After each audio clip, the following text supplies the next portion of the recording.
Hello everybody and welcome. In this video I'm going to show you how to pair your Soundcore K20i with your PC.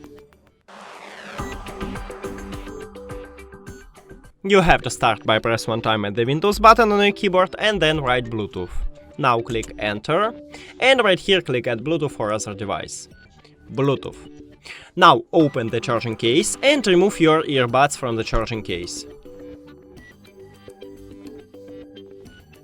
It should enter to bring mode automatically, and now we should see it at the device list.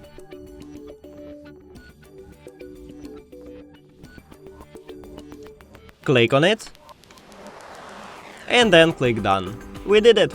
Thank you for watching this video. If you found it helpful, please consider subscribing to the channel and leave the like on the video, it's really important to us. See you later!